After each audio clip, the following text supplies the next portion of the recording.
What up, what up, what up, what up, what up, y'all? I am here. It is Thursday, so we getting ready to go live. We getting ready to go live. Well, wait, we're not getting ready to go live. We are live. My bad. Never mind. Just looking stuff up. Oh, holy smokes. I got stuff I sent to myself. I don't even remember sending it to myself. Anyways, I will let y'all get settled, get comfortable. I got topics. We're gonna talk about topics. Got a new action figure today. We will talk about action figures too. I don't know if I really want to. You know what?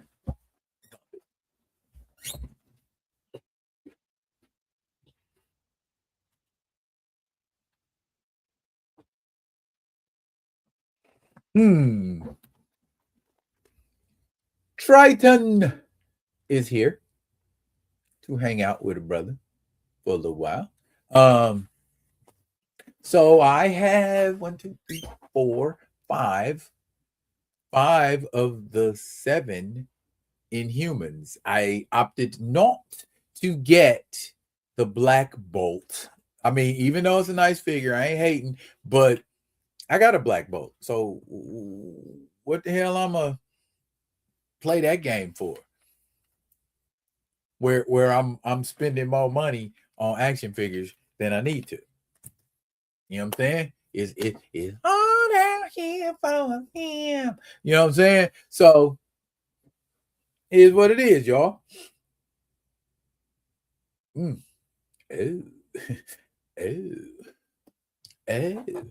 Mr. Paul Martin, what's going on in the building? Groovy Fee, what's up?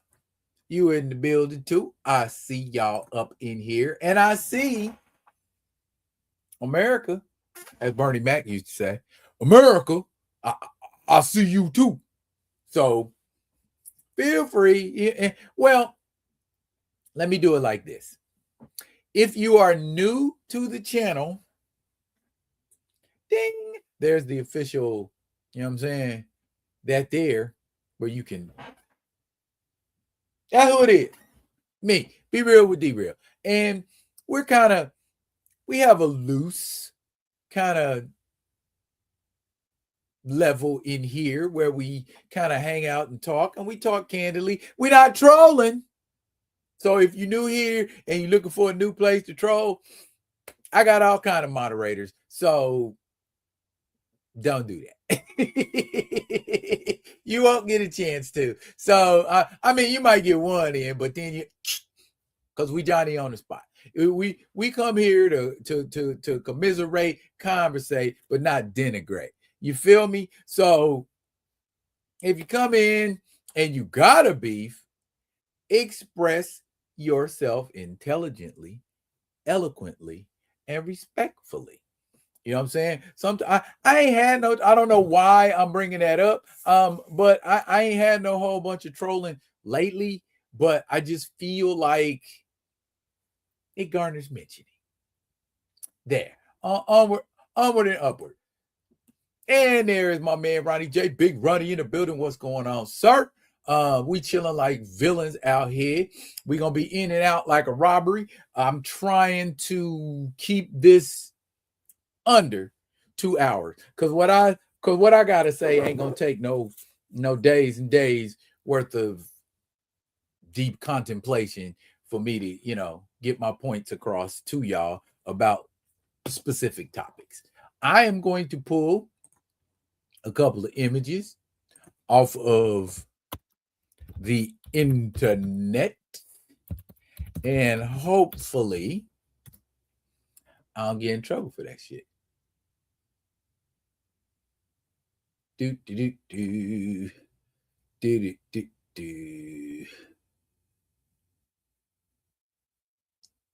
Okay. Yeah. Good images. Okay.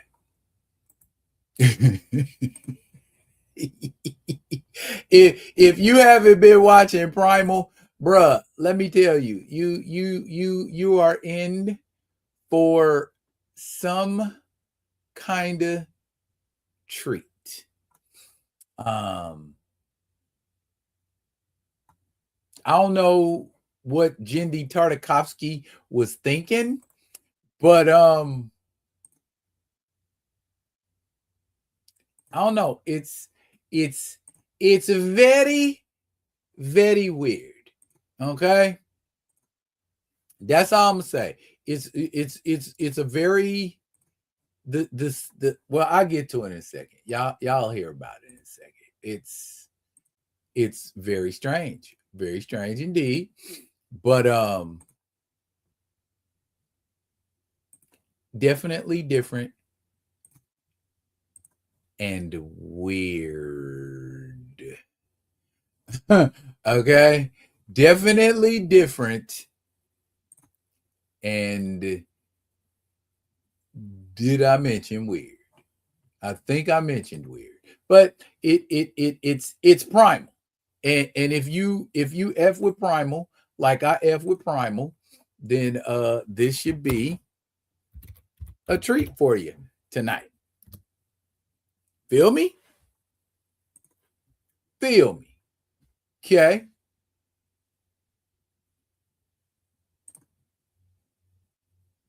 You chilly out there, homie?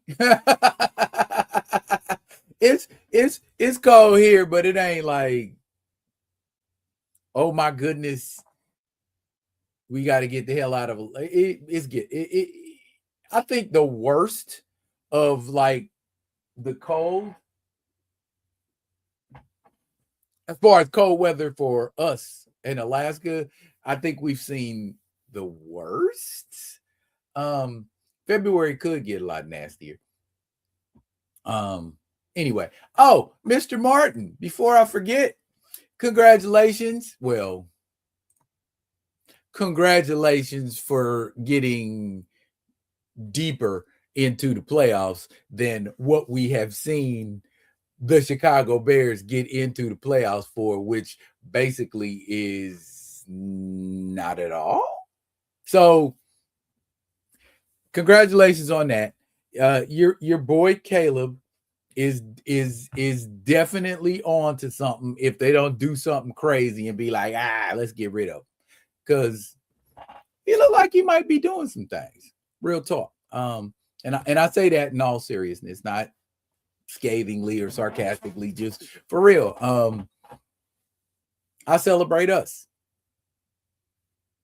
if that makes sense to you. Caleb was the last of us to go down. So, well, I ain't gonna say go down, but be eliminated from Super Bowl contention. So you had CJ Stroud in there, and he just kind of screwed the pooch. We were hoping to see him, get deeper than the divisional round. But the Texans never seem to make it past the divisional round for some reason. But I'm gonna leave that where it's laying. I ain't gonna say, too much more about it, because I don't want nobody thinking, you know what I'm saying, I'm being that cat. Because I am really not the type of person where I'm just gonna be bombing on mugs because they team lost. I don't do that. So and much in the same way, I don't expect nobody do that to me, because I don't do that to nobody. You feel me? Because you never know when your team's going to catch one. So it is best to just keep your mouth shut.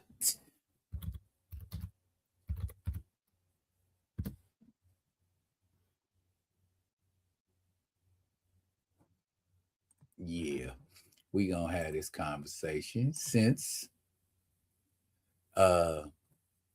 we are here.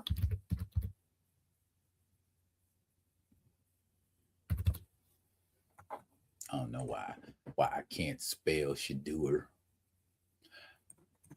But okay. Question for y'all. Just kind of a rhetorical question. But I mean, if you feel like you need to answer it out loud,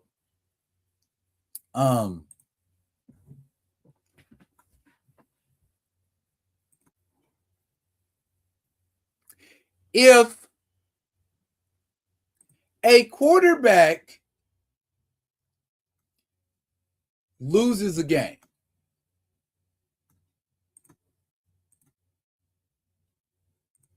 is that on the quarterback or the coach? I mean, because if we're talking about performance, right? We're talking about performance, right?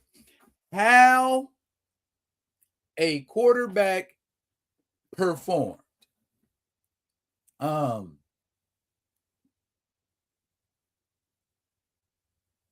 Caleb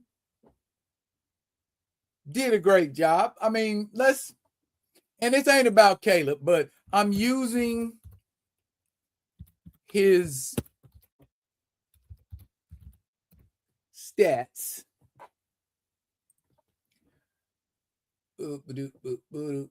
Okay. Now, on January 18th, when they played the Rams, he threw for Caleb Williams. This is Caleb Williams. He threw for 257 yards, 2 touchdowns, and an interception.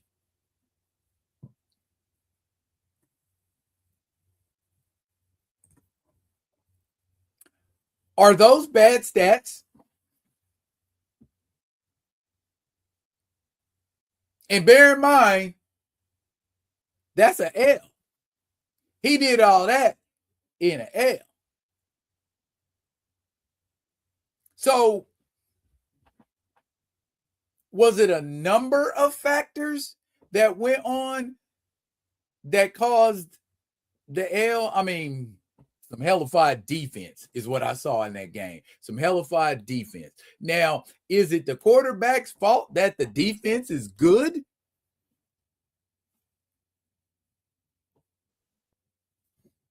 What constitutes, he threw 3 picks. What constitutes us saying that quarterback sucks? Get rid of his ass. What constitutes that? And this is your time to shine. This is your time to shine. Now, and I 100% get that comment right there, Kamoyo. Hello and welcome, by the way, brother. No, you're not on that field by yourself. Also, so does that mean it's the offensive coordinator's fault? The coach's fault? The quarterback? Or a combination of things? You see what I'm saying? Nah. I'm just using him as an example. Let me get to what I'm talking about. Okay. January 4th. The Cleveland Browns played the Cincinnati Bengals, the Battle of Ohio. And the Bengals lost that battle. But Shedeur Sanders had a completion percentage of 50%. So he completed half his passes. 111 yards, no touchdowns, no interceptions. Now,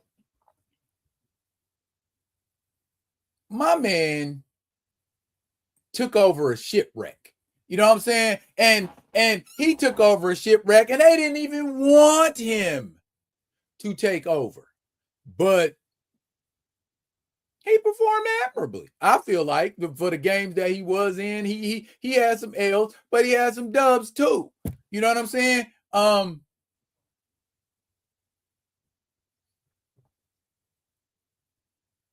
You know, what are we talking about here? Honestly. Now, how about this? Let's go Josh Allen.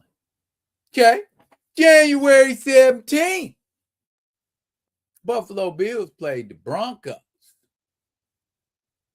Josh Allen had a 64% completion percentage. Threw for 283 yards, 3 touchdowns, 2 picks.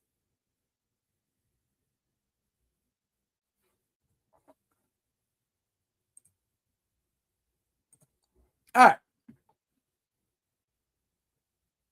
We talking about Shedeur and Josh Allen. Josh Allen and Shedeur. Shedeur has only been in the league, well, 1 year now. Or 1 season. Let's put it like that. And he didn't even get to play the whole season. Granted, there were a lot of factors involved, but in the games that I did see Shedeur playing, I feel like with a little bit of instruction, with a little bit of attention being paid to him, and I feel like Caucasian people going Caucasian. And when the next season roll around, they're going to be like, hey, Dylan Gabriel's our man, and Cleveland's going to continue doing what Cleveland does. Much to the joy and happiness of the Baltimore Ravens and the Pittsburgh Steelers. This man right here,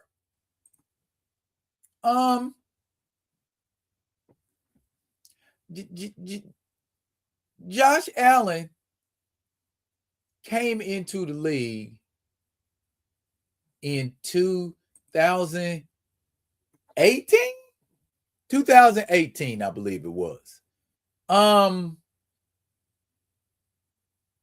So that's 7 going on 8 years he's been in the league.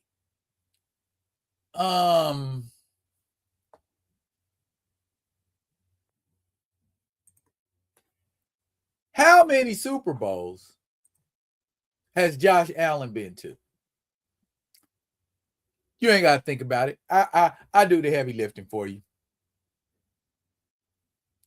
That many. Josh Allen in 8 years as their golden boy, as their go-to man, as that guy who's going to do it for Buffalo, hasn't gone to a Super Bowl, but been in playoff contention. So which one is better? Obviously, going to a Super Bowl or playoff contention. I can tell you, as a Kansas City Chiefs fan who was in playoff contention for the last 25, 30 years, she's been in playoff contention and never got to a Super Bowl. Those quarterbacks got fired. In some cases, it's the quarterback. In some cases, it's the OC. In some cases, it's the HC. In some cases, it's all fucking 3. Now, do we think the coach of the Buffalo Bills deserved to be fired? Did Sean McDermott deserve to be fired? Fired.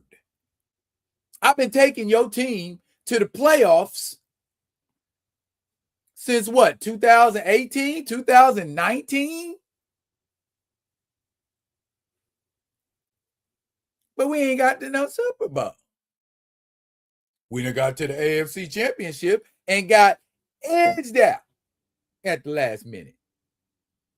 If we talking about the Kansas City Chiefs, we talking about the Cincinnati Bengals, you just lost.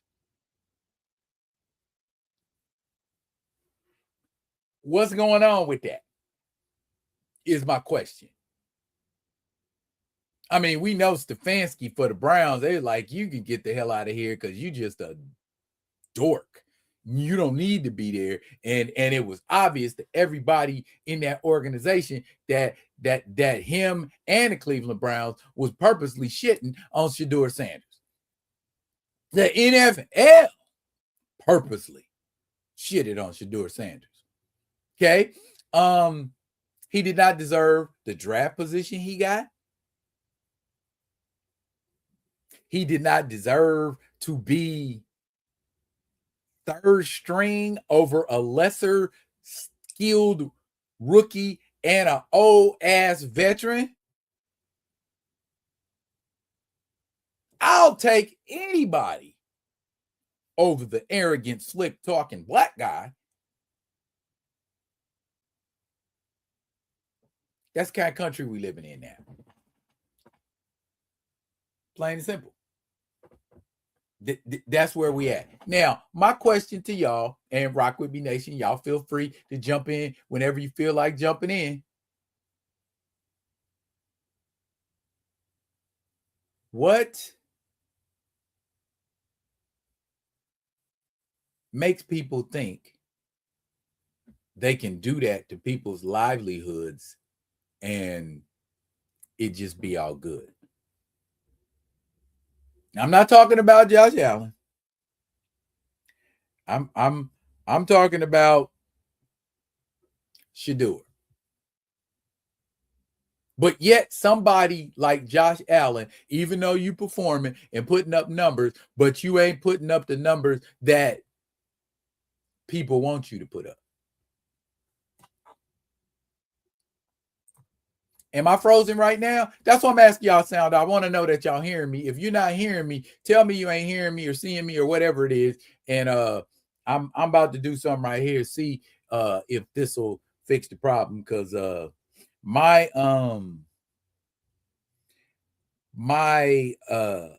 got 3 Roku's in here, and they all like draw on my internet while, you know what I'm saying, I'm trying to do my thing. So what I will do is I will just shut all of that up. But anyways, yeah, y'all go ahead and, you know, Rock With Me Nation, chime in, scream out, make some noise, talk to me. How do y'all feel? Because I know I got Paul Martin and I got Kamoyo here, so I know it's at least 2 football watchers in here, or followers of football. So this is, I'm just straight up say, this is how I feel.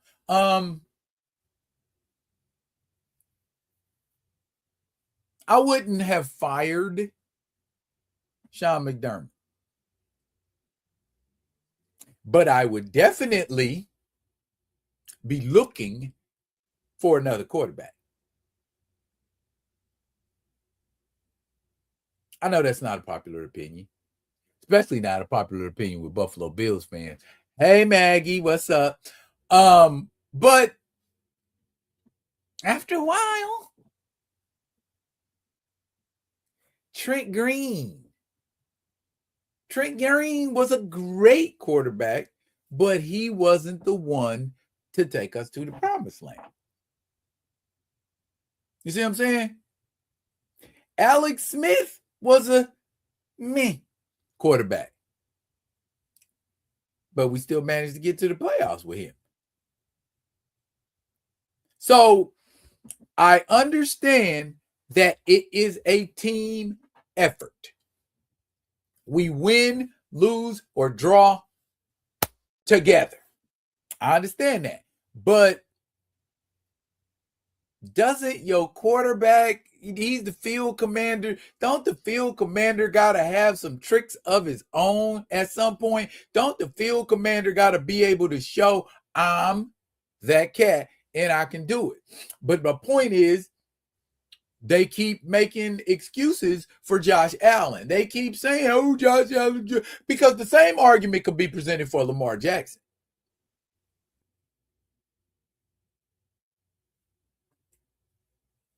Could be, but I feel like it's exacerbated more because Josh Allen is one of those quarterbacks that everybody likes. You know what I mean? So let's see in a couple years if they showing that kind of love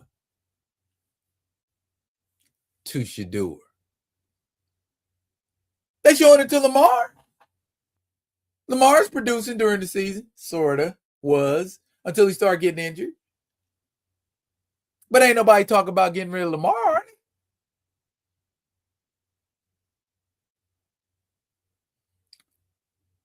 Wasn't it they coach that ended up going? Same kind of thing.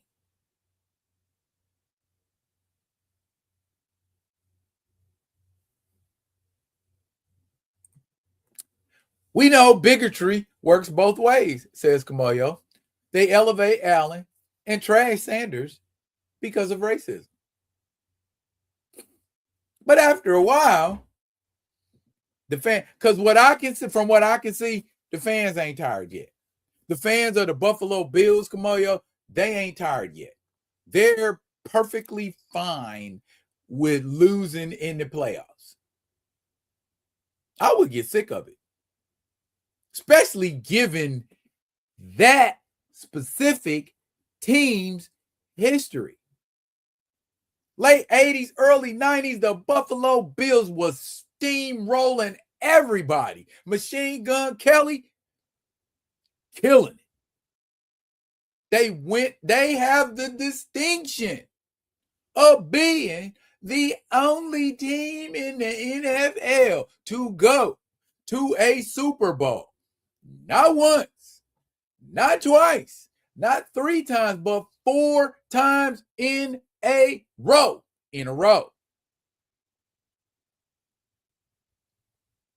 And lost 4 times in a row. Was they talking about getting rid of Jim Kelly?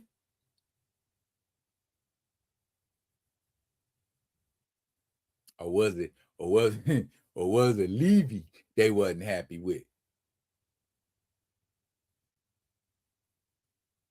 Wasn't even an issue.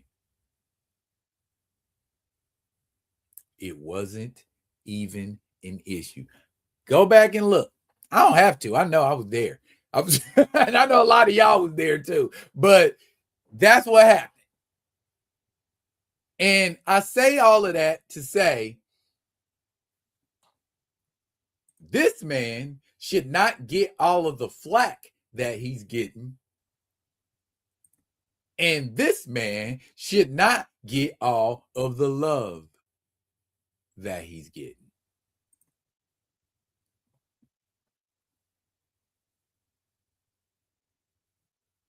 What you say, Kamayo? And that is why racism doesn't work well.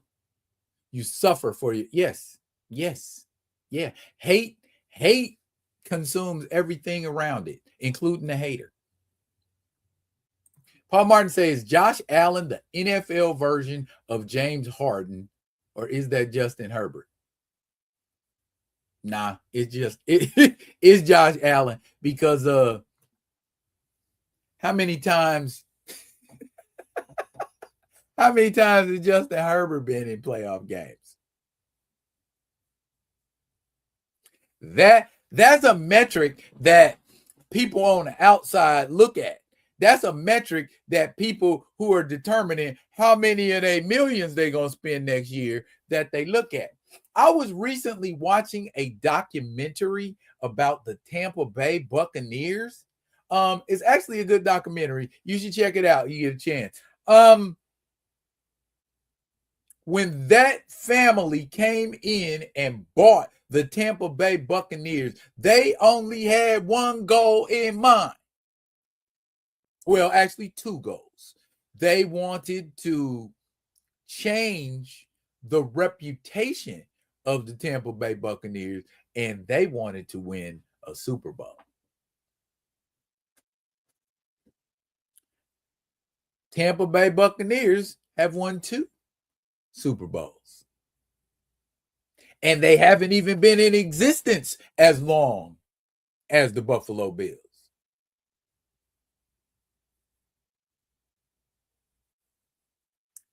What are they doing wrong in Buffalo? Is that the people in Buffalo? Is that the higher ups? I'll have to ask Maggie when I get a chance. But if that's the higher ups, then there was no reason to fire Sean McDermott. And if you can treat that quarterback like he's gold, but you can't treat Shedeur that same way when he came in and he held it down for y'all.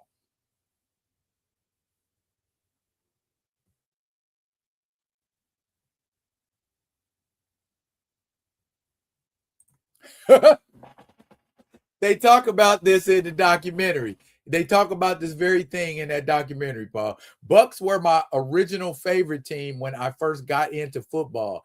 That had to been around like 5th or 6th grade. Am I right? Anyway, Paul Martin said I divorced them when they shat on Doug Williams when he wanted to get his bag.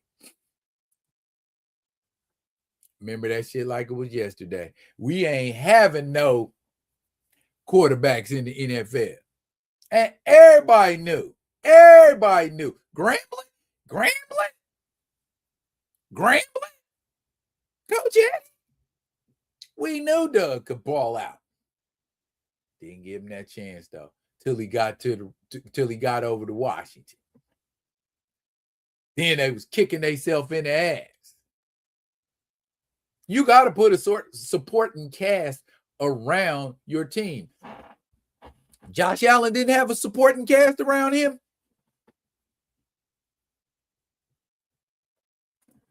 Wasn't Diggs there for a little while?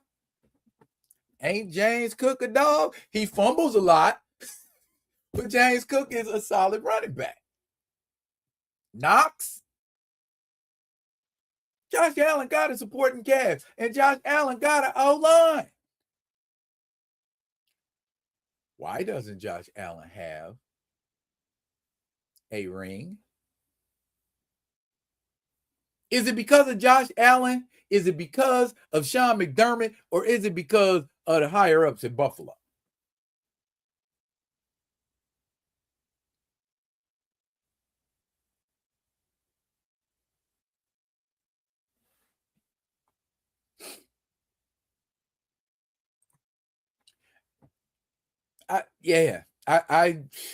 Bruh, trust me, Kamayo. I know, and he didn't even get fired. He stepped down.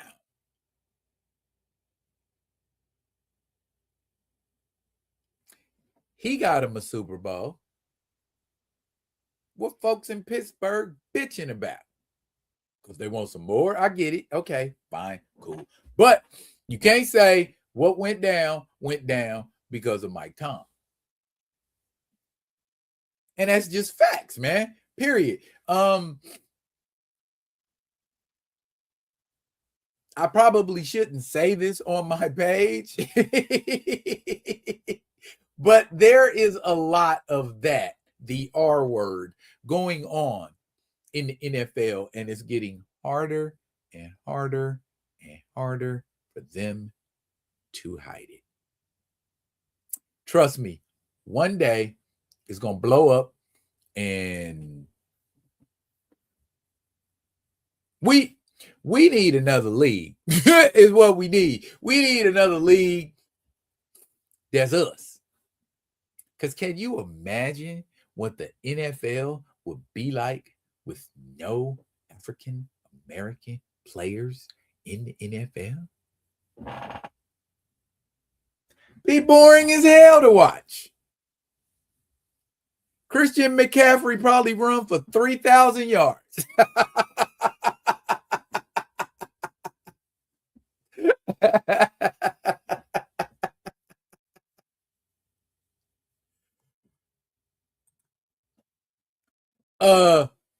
That's exactly what I just said. That's exactly what I said, Caballo. You got tools. He had tools. They paid for tools. You know what I'm saying? And still got the same damn result. What's the same?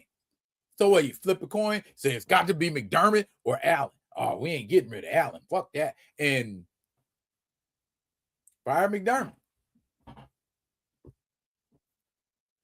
Same thing they did to Tony Dungy when he was coaching the Buccaneers. No, I'm sorry, not the Buccaneers. Yeah, the Buccaneers. When he was coaching the Buccaneers. Oh, you didn't get us a Super Bowl. Get out of here. He went and got one with the Colts. Fuck y'all. See what I'm saying? So if Sean McDermott goes to a team next year and that team goes to the Super Bowl, it was Josh Allen.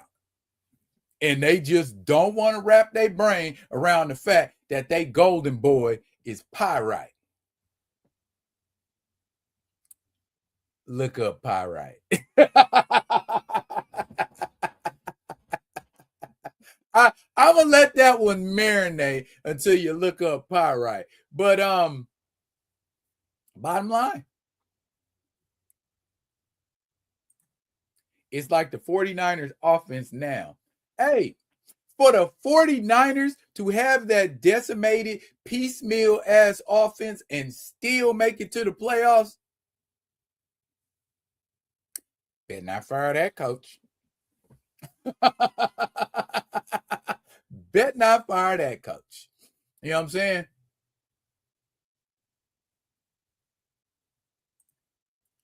Who'd say, don't remind me of the one Dungy got. Oh, I'm sorry. That's right. They played the Bears, didn't they? I'm not laughing at you. I'm just laughing at the irony of that scenario. But yeah, there is RACISM in the NFL for SURE. Take it how you want to take it. Take it how you want to take it. That's the realness of it. Speaking of realness, nah, we'll save that one. Let's do this one. Yo! Season 3 of Primal. Who out there F's with Primal? Who out there messing with Primal? Let me tell you what's going on with Primal right now, if you ain't been watching it. Okay, quick synopsis. Primal is either an Emmy nominated or it's Emmy award winning. I think, what is the category? Best story without a script. What makes Primal so great? It's the story of a caveman named Spear and his pet dinosaur. And they go through this prehistoric world, housing and wrecking and doing things. At the end of the second season, we saw Spear there get married, smash, and have a kid. And then he died. Well, not that close to each other. I mean, it was spread out in episodes, but he ended up dying. So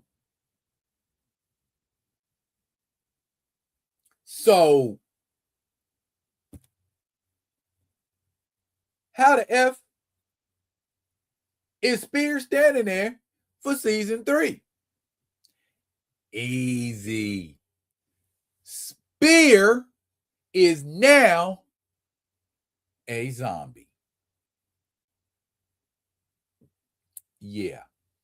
This witch doctor, shaman, mystic, whatever you want to call him, raiders came to his camp and slaughtered everybody. So the shaman was like, bet. He finds Spear's body. I don't think he was looking for Spear specifically. They don't say anything because there's no talking at all in this cartoon. They tell the story. The story is driven by action and, occurrences, that kind of thing. It's really fun to watch because you ain't hearing shit, but this story's going down and it's progressing and all of that. That's what makes it great. So January 11th was the premiere of season 3 of Primal. We got Zombie Spear. Zombie Spear is sent to the village of the Raiders to slaughter the Raiders. Now, the witch doctor is all good. The witch doctor is there because he's got to be there to kind of keep the strings on Spear, because Spear, he got that wild, reckless spirit about him and he ready to tear shit up. So he's slaughtering these Raiders, but one of the Raiders sees the witch doctor manipulating Spear and he figures, oh, all I got to do is kill this witch doctor and this crazy ass caveman and stop. Throws the spear, kills the witch doctor. Now Spear just standing there, aimless. So somebody rolls up, cuts a chunk out of his head, as you can see in this picture. So Spear walking around with his brains exposed. Long story short, he murks them cats. Then he hears the roar of a dinosaur. In his brain, he starts thinking about his Tyrannosaurus homie and goes walking in the direction of the roar. Episode number 2 kicks in. All right. He's still walking in the direction of that roar. He's walking across the desert. He's walking, and he runs into a big giant ass worm. And so in his mind, he's like, I remember these things, and I think you're supposed to run from them. And so he ain't got no weapon. And so, he on all fours. He trying to run and get away from this thing, and it wraps around him, and he bites it, and it goes. It basically, he manages to get away from the worm by sleeping up in a tree because he see it in the sand. He like, nah, we ain't finna do that Dune shit no more. So he gets up in a tree, stays there all night. Then when he hears the roar again, he's moving on. Now, he gets to this little, it looks like a deserted temple or something like that. And this joint is filled to the hilt with prehistoric lions. Prehistoric lions. And I ain't just talking about 1 or 2 prehistoric lions. It's like 20 of these mugs in there. And they are intent on eating some rotten meat. Rotten meat being Spear. So again, Spear decides he wants to run. But the lionesses, you know how lionesses do. The lioness was like, no, you ain't. We about to eat your rotten ass. And 3 of them jump on his back. 3 whole grown lionesses jump on his back. And then it's 2 lions, just kind of walking on the side like, yeah, I'm finna eat first. But, Spear's he's still walking with 3 lions on his back. So that's an average of about 1,500, 1,600 pounds he's carrying, just walking on his back. And the ground gives way. And Spear and all 5 lions fall into water. Spear don't care. Spear just walking. He underwater. He walking. Lions are drowning. Lucky for Spear, it wasn't jaguars, or he'd have had major problems. But he's walking. He walks back into the temple. There's more lions. But guess what? a freaking zombie lion pulls up. Well, no, more lions attack him, and he takes one lion and beats another lion to death with a lion. So Spear ain't no punk by no stretch of the imagination. And that's when the zombie lion pulls up. So it's like, I know what you're thinking, because you was thinking the same thing I was thinking. How did that lion become a zombie? Did somebody turn the lion into a zombie? And what for? And the lion looks like Scar, y'all. It look like a big giant ass Scar. But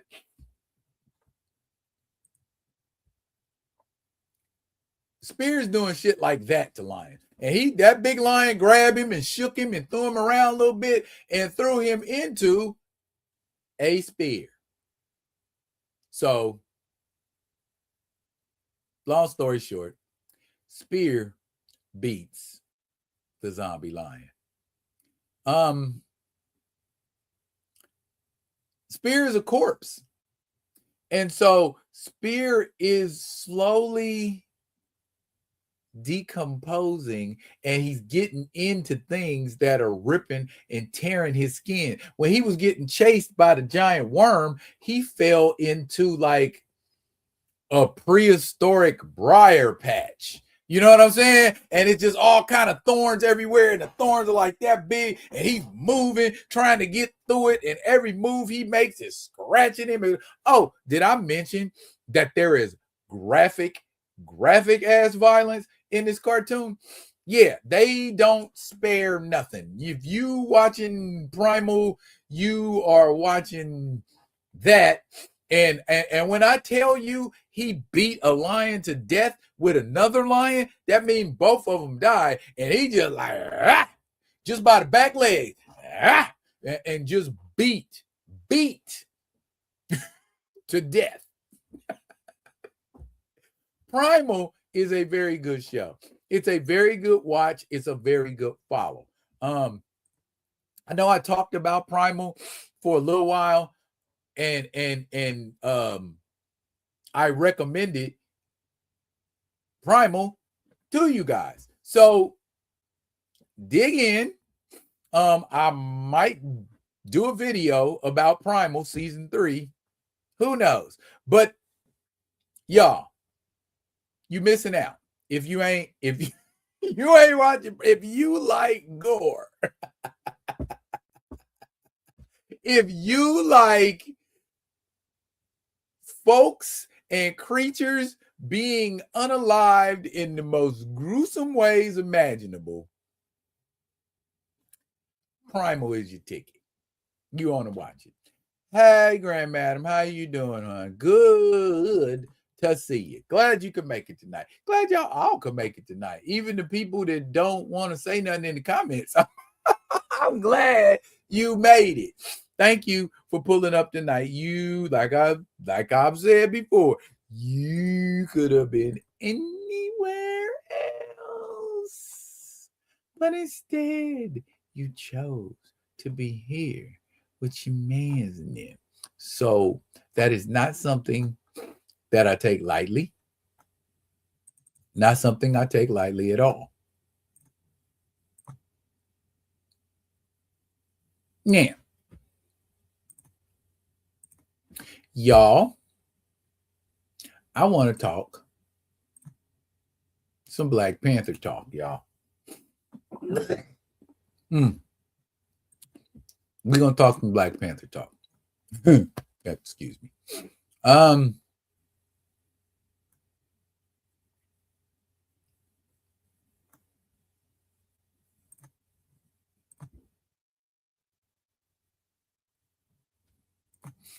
A gauntlet for Spear and Dino. Yeah, I could probably do that. Pretty easily too.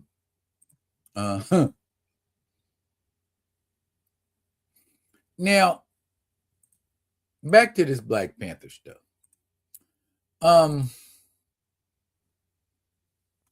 It was brought to my attention that Black Panther 3, Shadows of Wakanda, will focus on Shuri. We're not getting a variant. Cool. I don't know what the fate of T'Challa is, but I imagine they're going to try to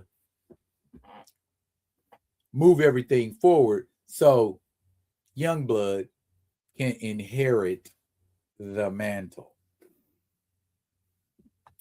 Guys, ain't nothing new here with me. Ain't nothing. What? How that song go? Ain't nothing changed. Ain't nothing changed. Ain't nothing changed. If that's what y'all gonna do, I'm gonna continue doing what I do. Don't be mad. Don't hate. This is what you are garnering as a studio, as a company, as individuals who swear up and down and sideways, saying things like we just couldn't do it, and in order for people to love Wakanda, they gotta love T'Challa. You saying things like this, but T'Challa ain't nowhere in sight.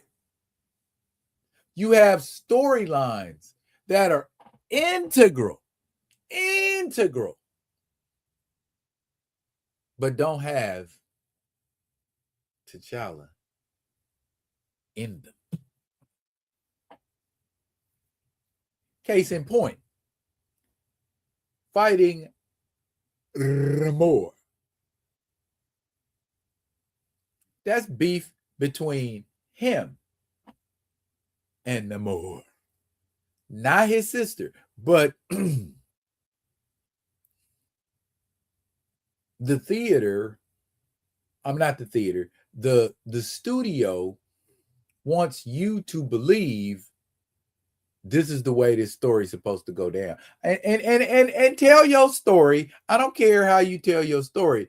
Don't be upset when you don't make no money because you keep doing it the way you want to versus the way it would be executed successfully.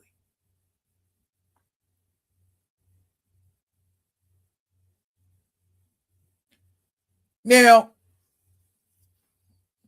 it ain't even came out yet. They talking about they gonna start shooting in June for this movie. So this movie's coming out after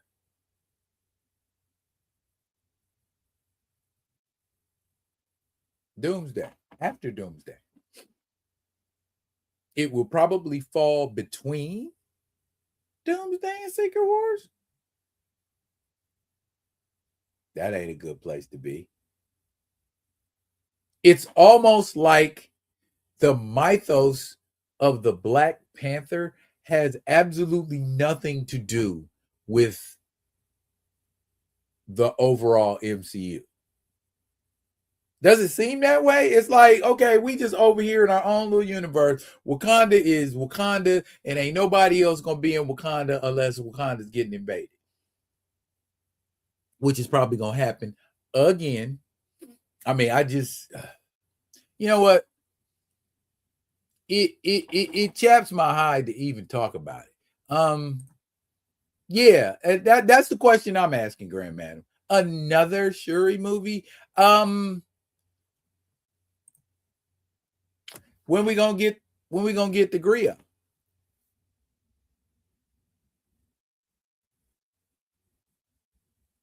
So I guess we ain't gonna get the Gria.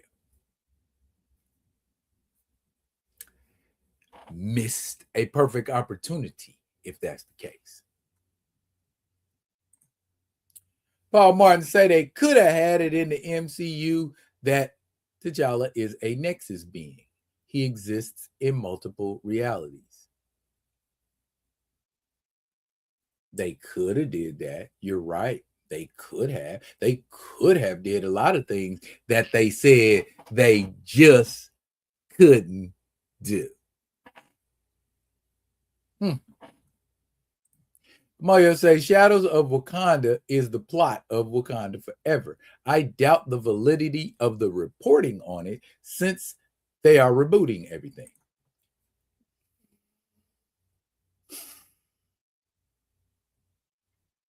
So they're going to put out a false narrative to hide their true narrative. If their true narrative is to bring the true Black Panther back,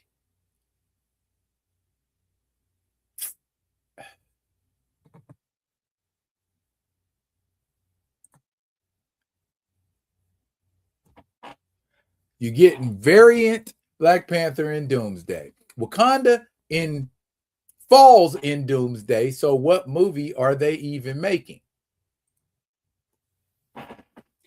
Good question, Kamaya. I guess they're picking up the pieces of their failed defense. People done got up in Wakanda cinematically way too easy. Way too easy. You know what I'm saying? And it's like, how did they remain isolated all these centuries? But anybody can walk up on them and just go in there. Make that shit make sense. You're the most technologically advanced civilization on the planet, and you have no kind of early warning system.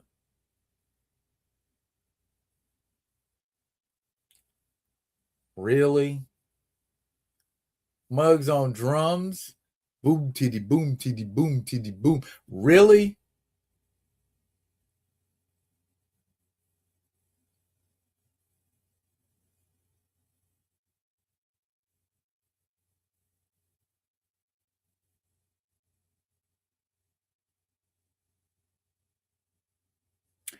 Again, I say, make it make sense. I was getting the Dallas reboot snippets on my YouTube feed. When Larry Hagman died, they killed off JR. Unlike the Black Panther, JR had decades-long story arc, so it made more sense not to recast. Well, in Kevin Feige and Marvel's mind, Chadwick Boseman's portrayal became iconic after one performance. Iconic. I think we've just thrown that word around because we like the sound of it. I don't think that word means what you keep saying it means. That's where I'm at with it. If something's iconic, you're not getting rid of iconic. At least you're not supposed to get rid of iconic. Iconic made you billions, literally. And so we're going to trash that formula and lose money.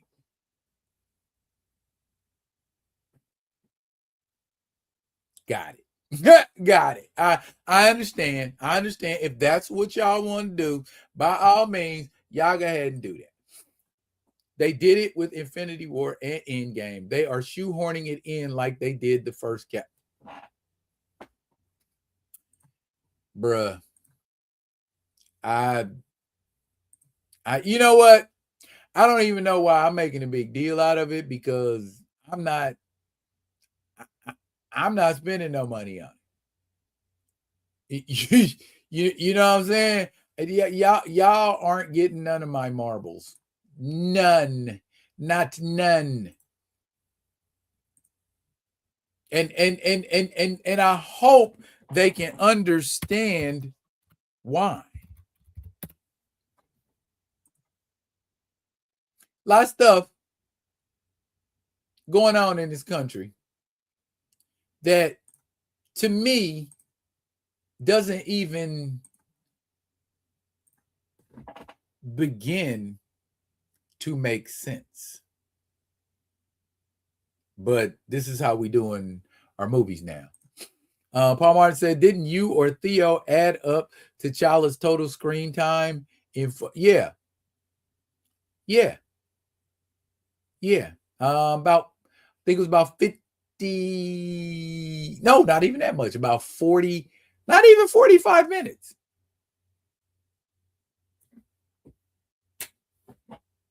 You became iconic after 45 minutes. Damn.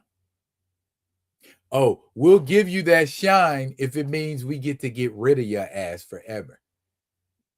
We'll give you the iconic title, even if it means no one ever gets to see that iconic again.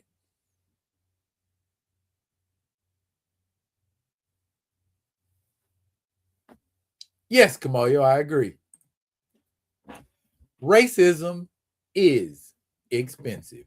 Racism is mad expensive, especially when you're doing stuff like that. I would much rather make money than hate. Does that make sense? I would rather make money than be a hateful AF. Why would you want to do that? And I don't get where that comes from. I do get it, but I don't. All money ain't good money, especially when it comes to us. We're 1.2 trillion with a T. We're 1.2 trillion dollars of the domestic product in this country. We spend more money as a group than any other group in this country. Yet, we cannot parlay that 1.2 trillion into something that works for us.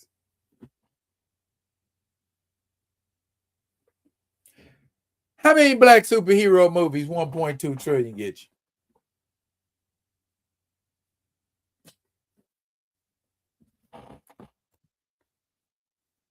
If you're making $250,000 movies, $250 million movies, how much does 1.2 trillion get you? 1.2 trillion get you about what? 5? 5 of them?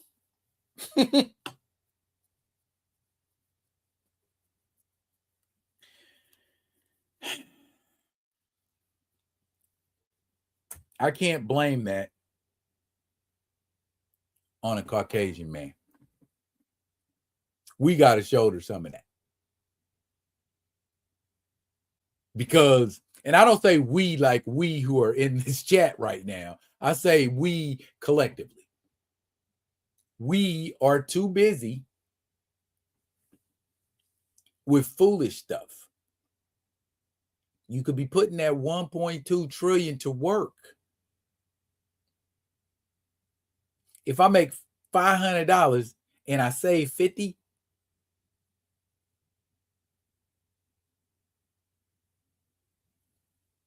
that's $600 after a year. Extrapolate.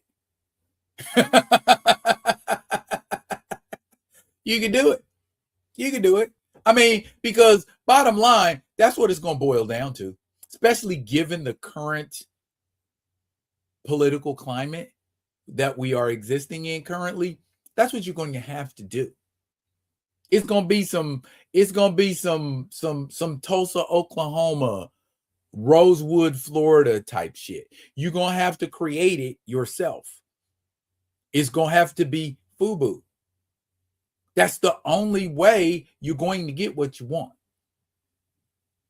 Got to be forced by. I had a comment on the video, the short that I did about black representation, and somebody threw that story out there about, well, if you want to see more black this and black that, then you need to create your own. I didn't get upset about it. I simply said Platform L7 Comics, Godhood Comics, Concrete Comics, Kingwood Comics, Advent Comics are all Black owned and showcase Black superheroes.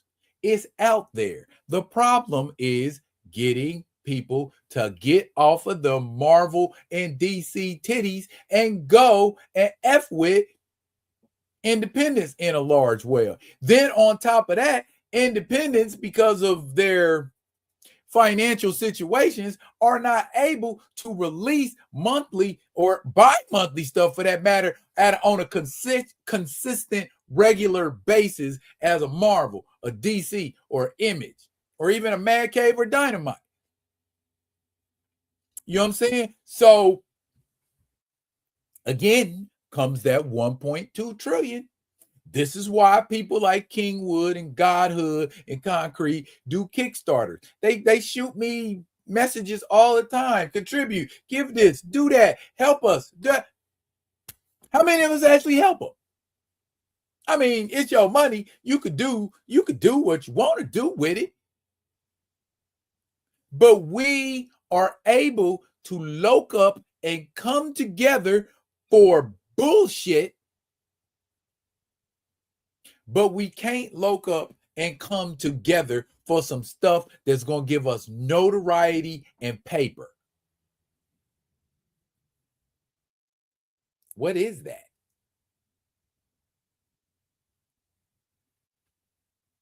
I have a conservative friend who calls that plantation mentality.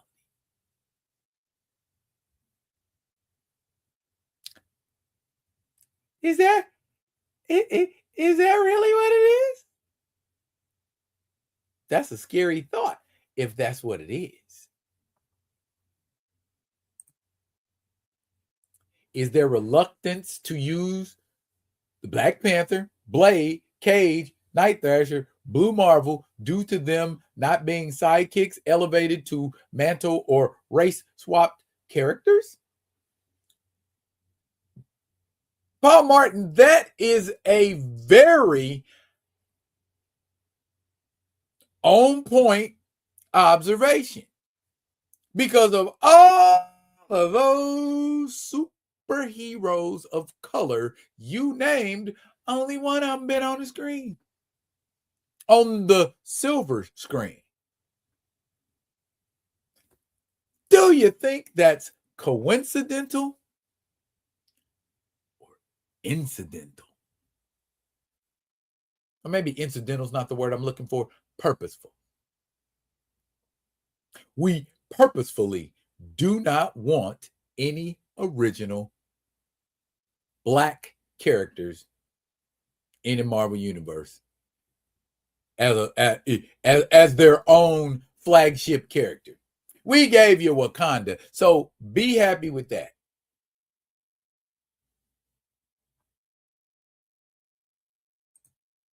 We have to actualize what we want.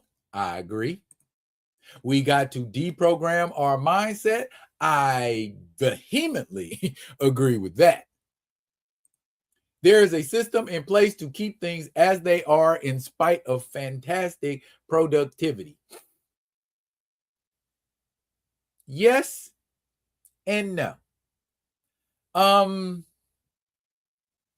Will they resort to violence to keep us from making money? See, when I say 1.2 trillion, 1.2 trillion is distributors. 1.2 trillion is Tyler Perry's stingy ass. 1.2 trillion is divesting. We don't work like that no more. I was watching Selma the other night, and then they was talking about the march. See, you know, a lot of people don't know. The march on Selma didn't happen when it was supposed to originally.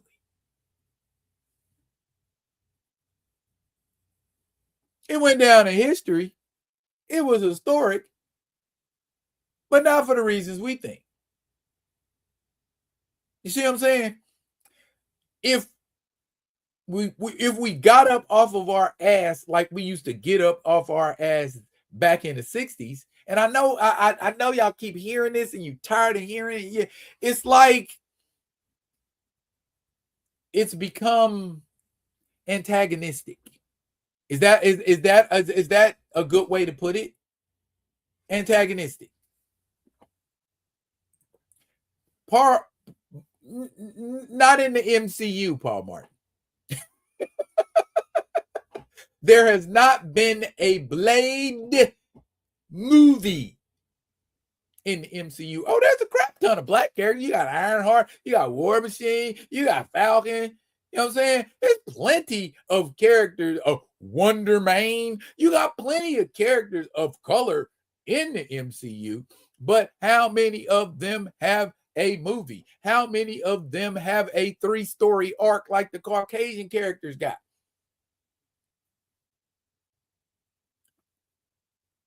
And you can't call Black Panther a 3-story arc. It's not about the same character. We can just piecemeal your story and do what we want to do with it. How come James Rhodes? How come we didn't tell that story of James Rhodes being Iron Man for a little while, like he was in the comic book?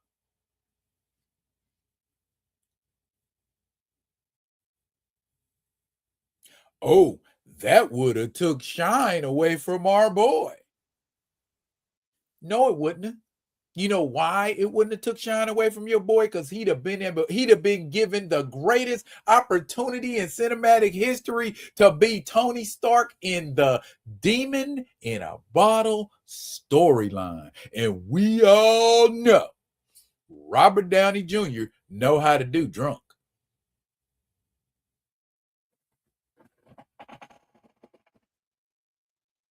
See what I'm saying? See what I'm saying?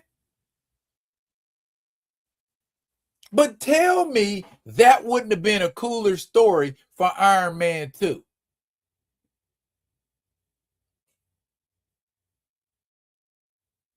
Tony Stark, a funky alcoholic, and Jim got to take over and be Iron Man because this fool can't even get up off the couch because he got his face in a box. Bruh, tell me that wouldn't have been a better Iron Man 2.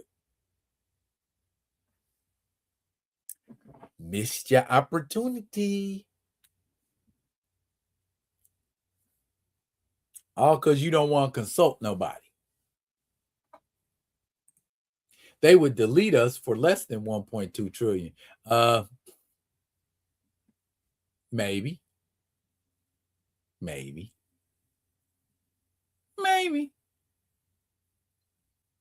But as we are often want to remind folks, we are not our parents. And if you coming to delete me, get ready.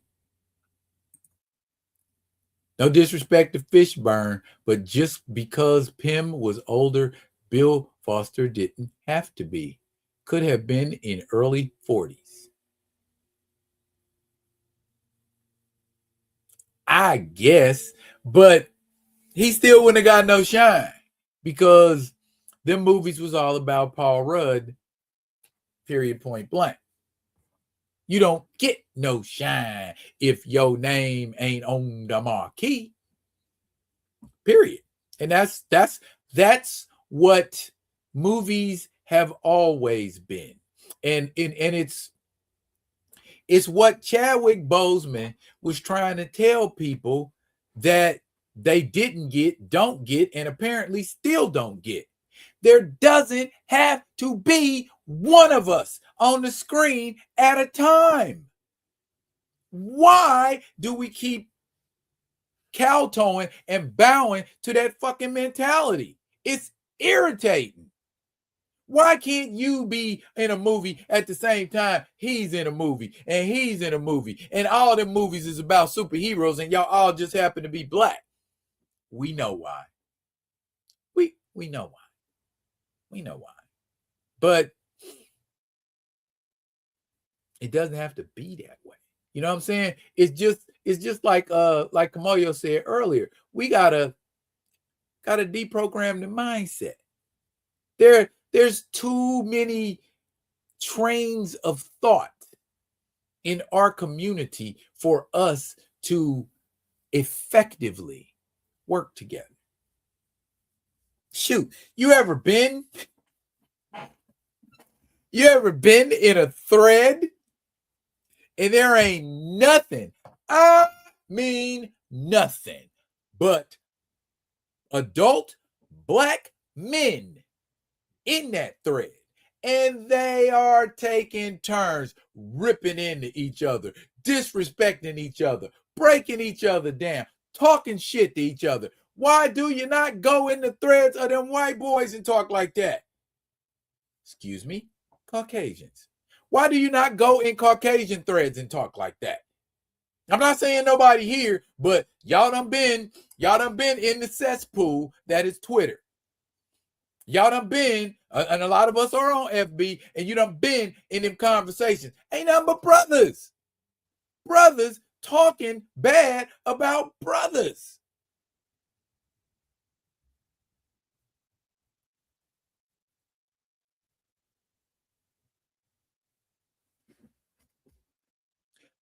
Kamoyo made an AI image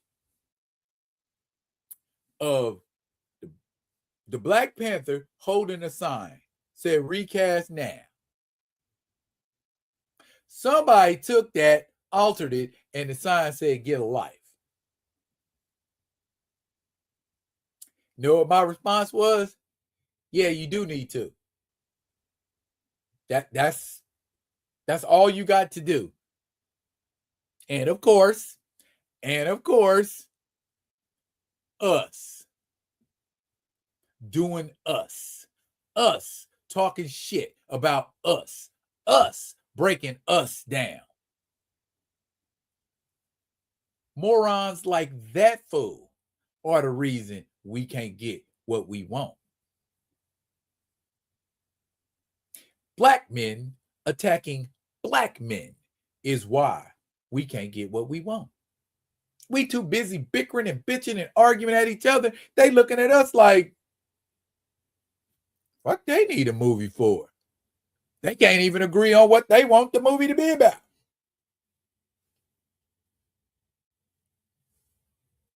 So I just step away from it.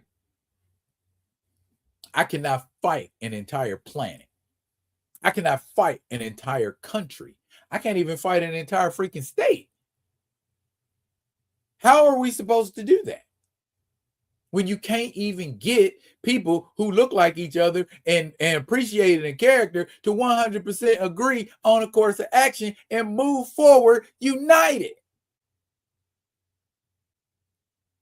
I know it sounds like doom and gloom when it's coming out of my mouth, but I can't help but see the obvious. I can't help but see stuff like that. We talking about getting together, looking up, doing this, doing that, talking about ain't nobody doing nothing. I've been saying it for years. Let's do something. But you know why the do don't get done? Because when it comes down to who finna put up the guap, everybody get quiet.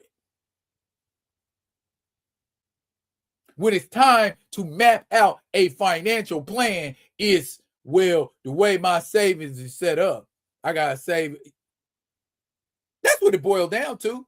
Stop talking all this shit and put some money where your mouth is. That's where I'm at. When we putting some money down on some shit, when we finna get ready to pay for something, when we getting ready to go, all right, I got 5 on it. That's what moves the needle, not talking about it. You can talk about it all day. You ain't ready to get up and make a move, shit ain't gonna happen. And that's the long and short of it. Let's just be honest. Who in this chat, and I'm not bombing on y'all personally. Who in this chat ready to give? I mean, y'all showed it with this. Who ready to give up $500 towards the cause of doing something? Anybody? And I ain't asking you to do that. I'm just asking you, are you willing to? Are you ready to?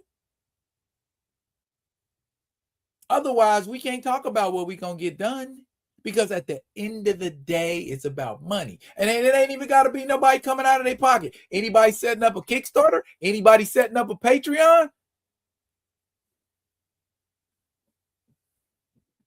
That's what has to happen to move forward, because you can only go so far amping and yoking and getting everybody all jeffed up to do some stuff. But then when it's time to do that stuff, ain't nobody doing nothing. We talking about doing it all the time, but ain't nobody doing it.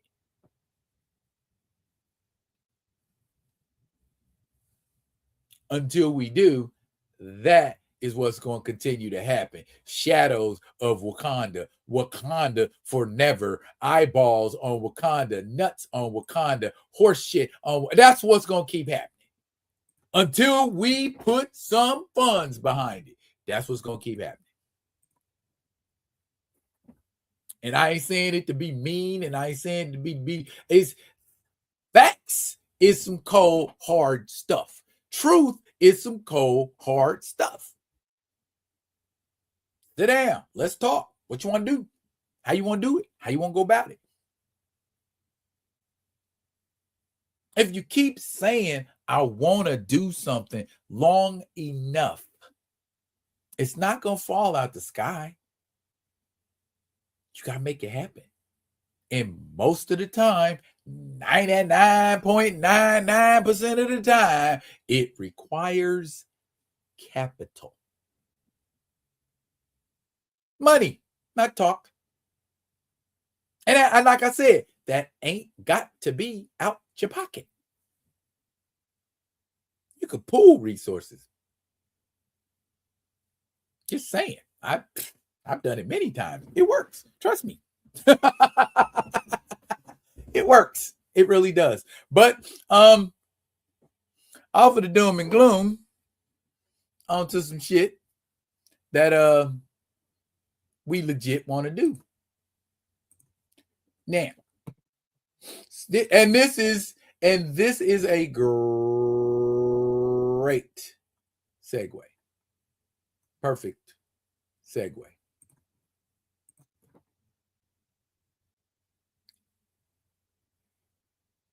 How, pray tell, do we go from things like this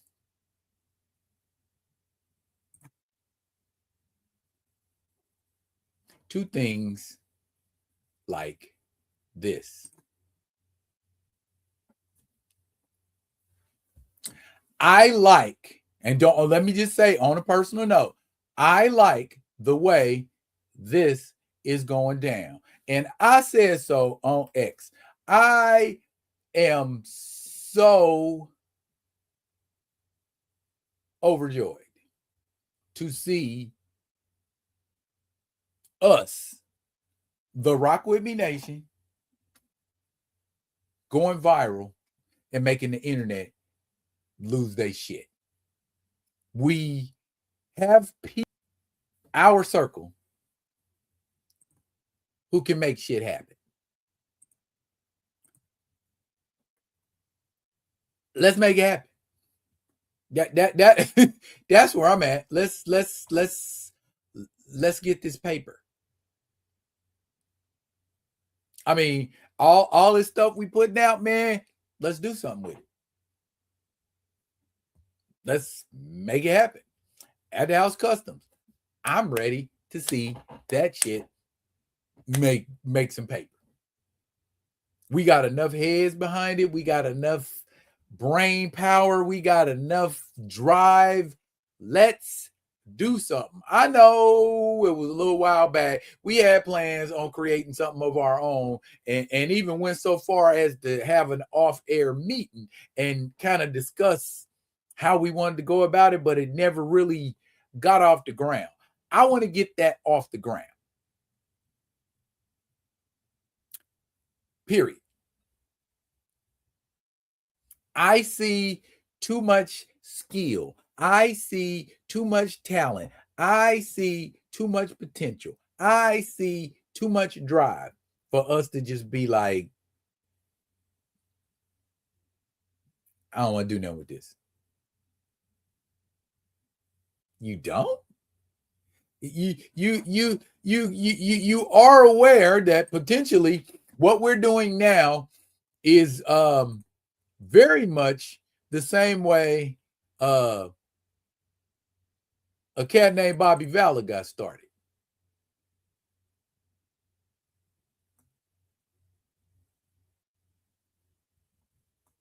Remember that?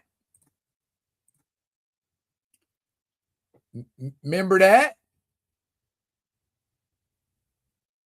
What's stopping us? Ain't nothing stopping us but us. Marvel Rivals there. That's Marvel Rivals image. That would make a very nice action figure.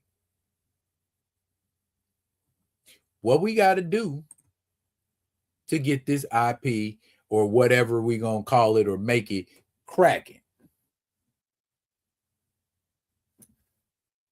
I got some ideas. I got some processes. Y'all want to hear my ideas and processes? I'll let you boy. It's that simple. We ain't gonna talk about it. We're gonna be about it. Right? Y'all over the place. Y'all over the place. Yeah, y'all all do. Are y'all aware that y'all are all over the place?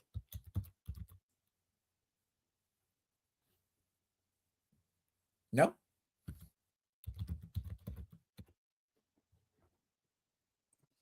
Okay. Okay. Okay.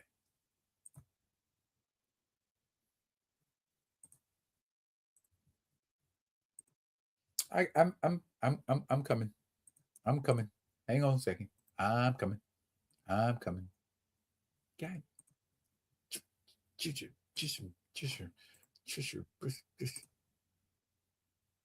That's weird. That's very weird. Okay.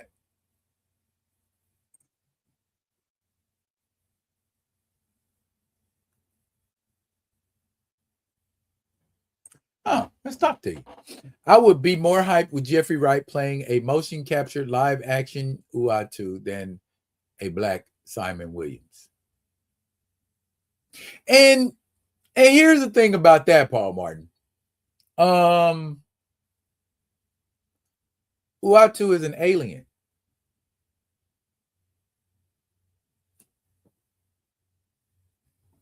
But he's an alien who appears Caucasian skinned.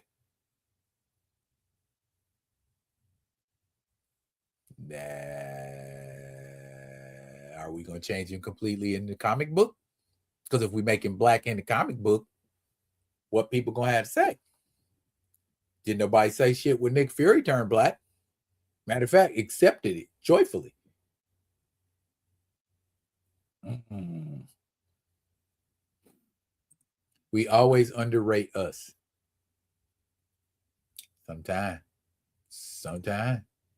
Yes, I am almost at the point where things are lining up after the chaos of the second half of this. Okay.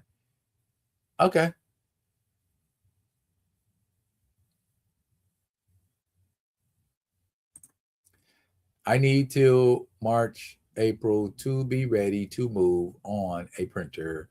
We need a guiding force to coalesce this into a positive direction.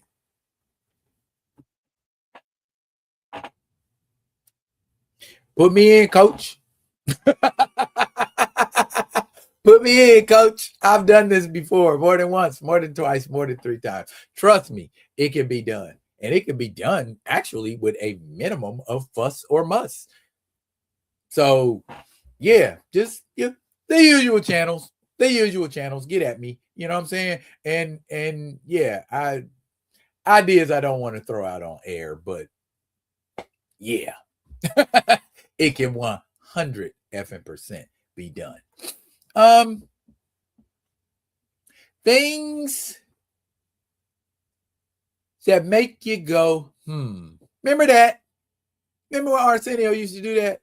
Things that make you go, Well, here's a statement that has been trending for the past week or two that makes me do more than go,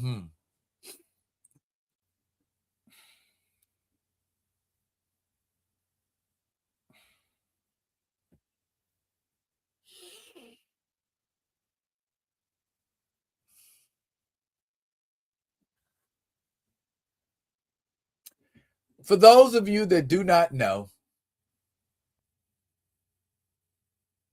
that is in regard to the Civil Rights Act of 1964. That is what the Civil Rights Act wrought for Caucasian people.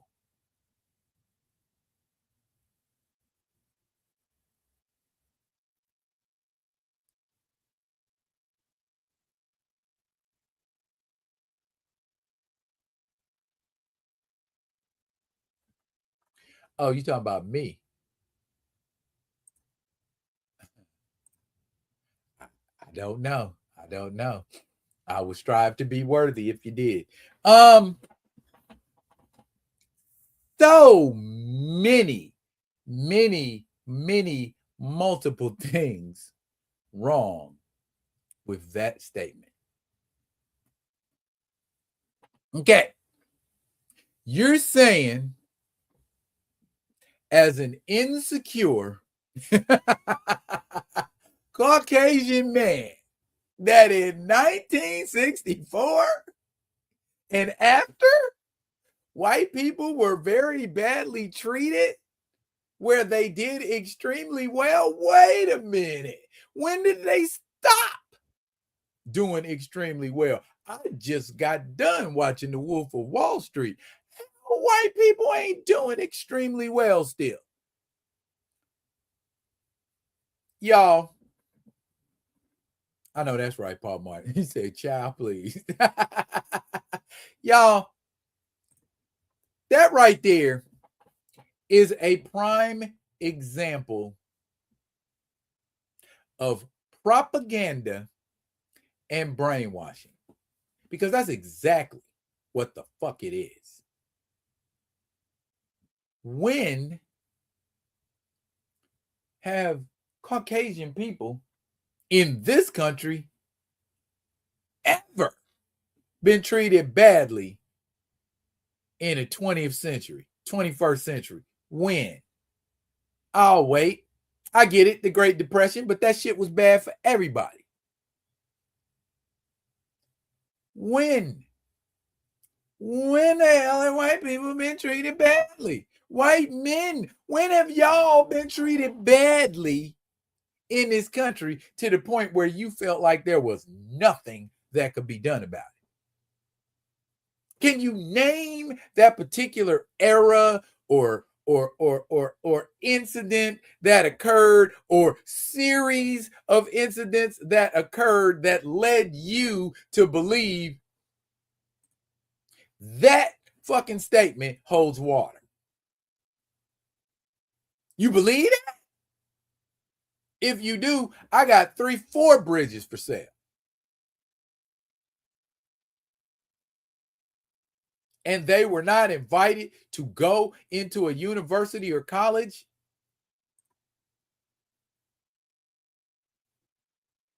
What you mean?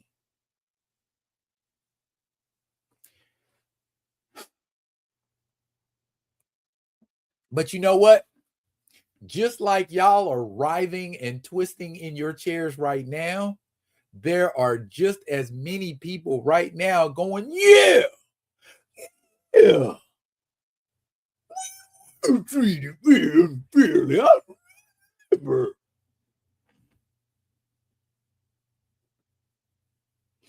Treated badly in this country like us?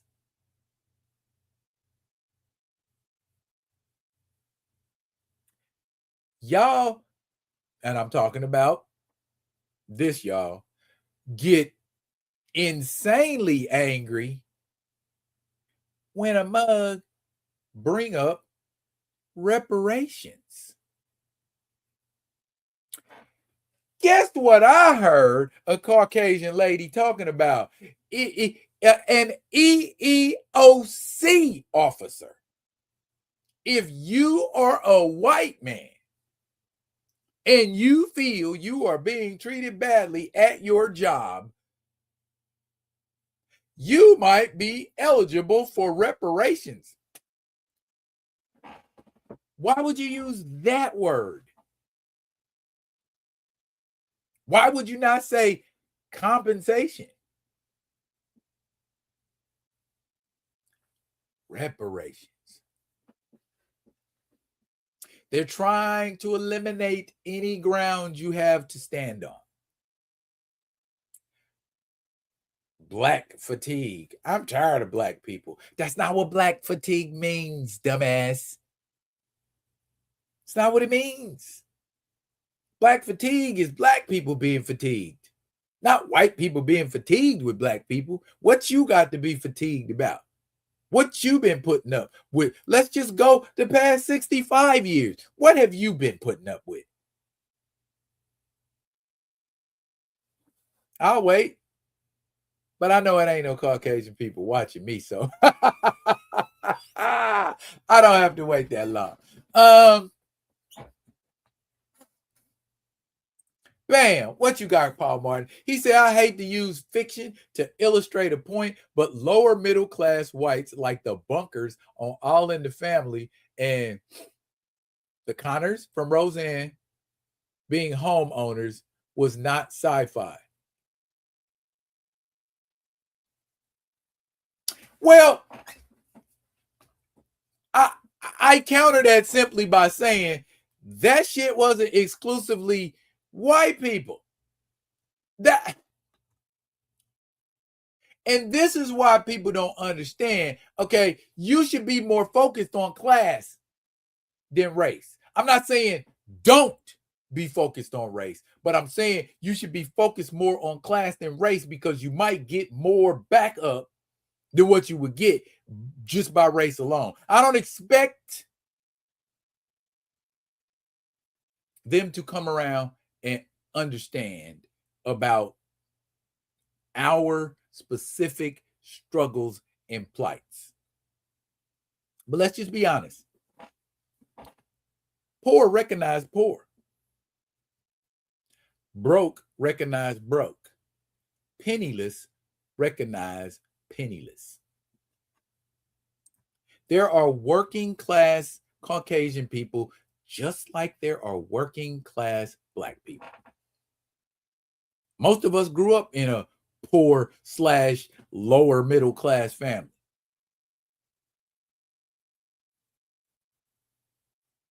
I understand those struggles.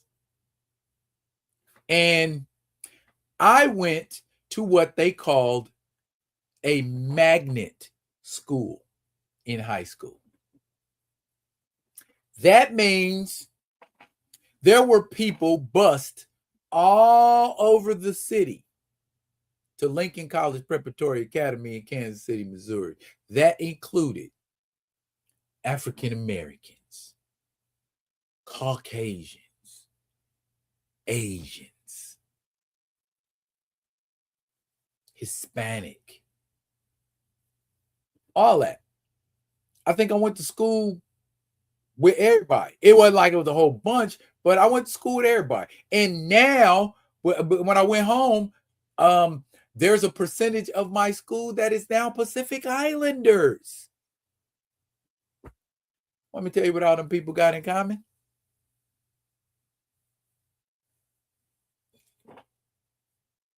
They're lower middle class.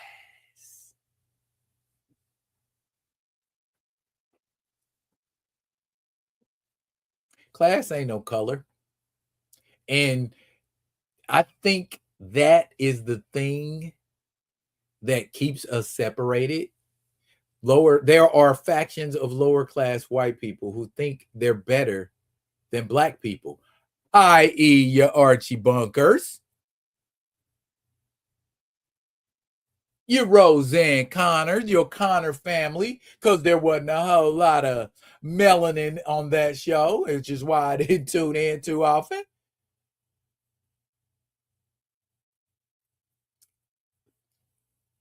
Don't knock it till you try it.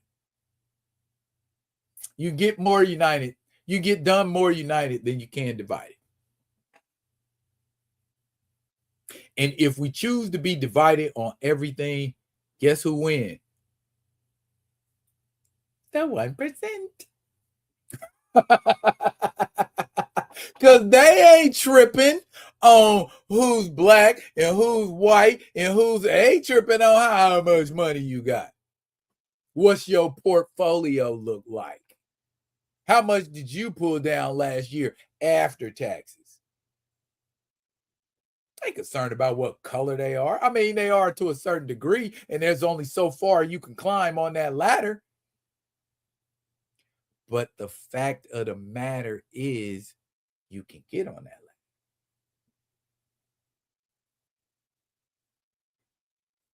And I'm just saying that we're programmed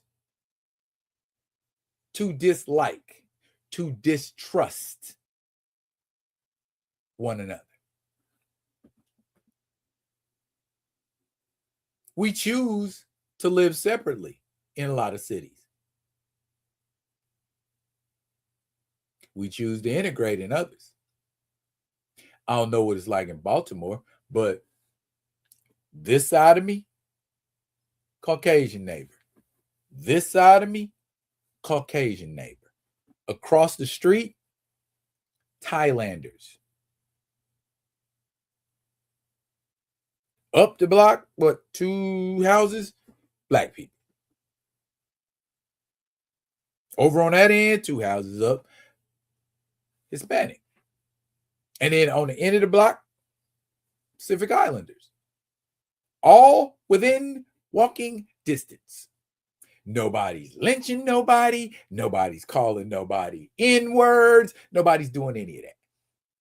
But I think but I'm not saying it don't exist. I'm just saying you can come together and you can coexist peacefully without the BS.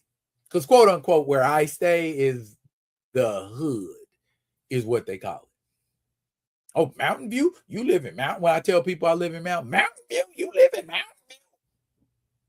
Mountain View is not dangerous. Mountain View is as dangerous as any other neighborhood in Anchorage, Alaska. And to be honest with you, more BS go down in Spenard, and Spenard is the neighborhood. So just to show you, ratchetness has no color either. You ratchet, you just ratchet. And Kamoyo, you are 100% correct. Everything is done to muddy the water. Everything is done to skew your perspective. If I can keep you poor MFs hating each other long enough, you ain't gonna pay no attention to me while I keep taking all the money and going home with it, or better yet, going on trips to Sicily, going on trips to Perth, going on trips to Johannesburg. Meanwhile, y'all asses stay mad and poor.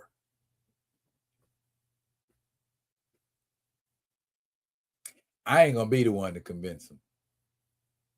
I ain't gonna be the one to change their minds.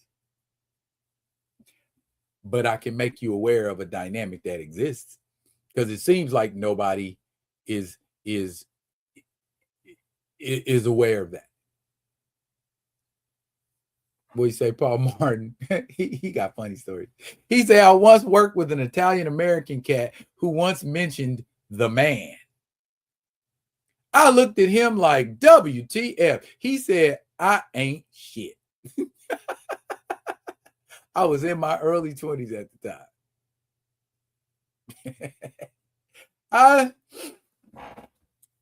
I can do you one better than that. When I was in the Navy, in my department, my company, there were on one side of the berthing, that's like the area we like hang out, chill in when we ain't working. In the berthing compartment, there was it's like 3 bunks high. Well, we called them racks, but they were bunk beds. Like 3 racks high, and you had to like unhook one and drop it down so that a third person could be on that tier. But on my tier, there was me. I got the middle rack because that's the easiest one to get at, and I had seniority. Then there was a Latino guy under me, and then above me there was a Cajun fella. Now, in the other rack over them was brothers and Latinos, and all the Caucasian people was on the other side of Berlin. So when there was a beef or there was a dispute, it always divided into the Caucasian people and the people of color. And I will never forget De La Cambra, Louisiana. I don't know where that is, but I know that Ronald Bork was from there. And anytime there was a dispute, the Cajun fella was standing over there with us. And I have sat down and had in-depth conversations with Ronald Bork many times. And he told me where he's from in Louisiana, they ain't racist like that. His family isn't racist like that. There are people, he knows people like that, but he's not like that.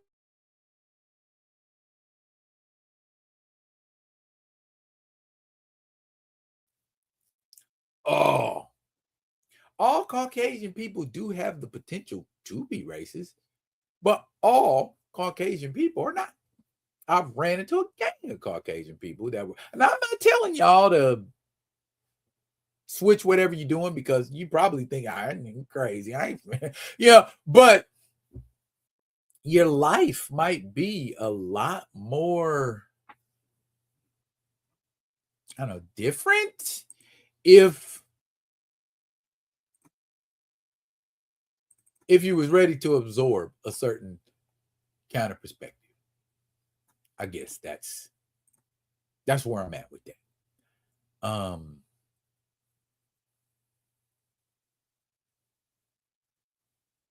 Live long enough to see something different.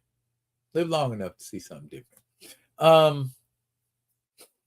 I want to talk about Ice real quick, and then I want to talk about Night of the Seven Kingdoms. I want to show you my new action figure, and then we can be out. Now, real quick, I know Kamoyo gonna jump on this one real quick. What is reasonable cause? Okay, there's probable cause and there's reasonable cause. Don't sweat it. I'm gonna do the heavy lifting for you. Okay. Here's probable cause, according to Gemini. Reasonable grounds for making a search, pressing a charge, etc. Warrants allow police to detain people, but not handcuff and search them without probable cause. Probable cause is the legal standard under the Fourth Amendment requiring police to possess reasonably trustworthy facts and circumstances, more than mere suspicion, but less than evidence needed for conviction. to believe a crime has been committed or that evidence exists in a specific location, justifying arrests, searches, and warrants.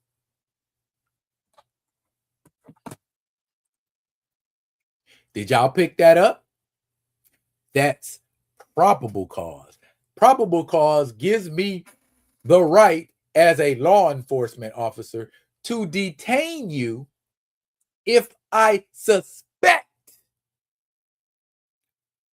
you are involved in the commission of a crime. Simple? Yeah. Now, let's go reasonable cause. Change a little word there.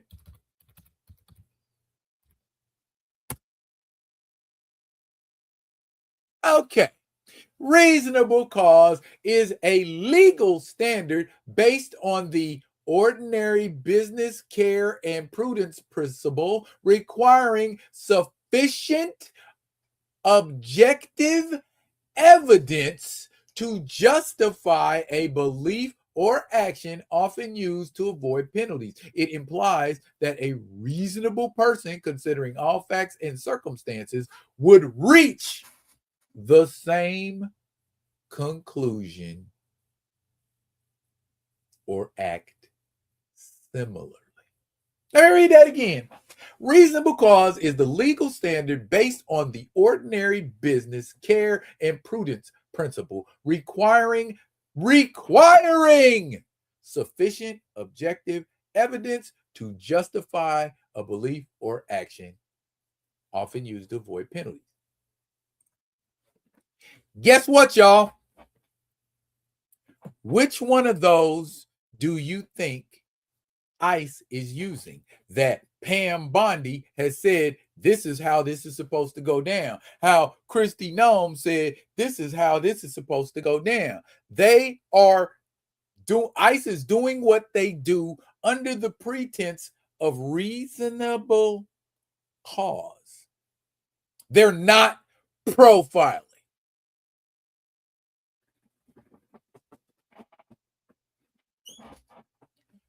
Question: how do you come to the conclusion that you have reasonable cause if you are not including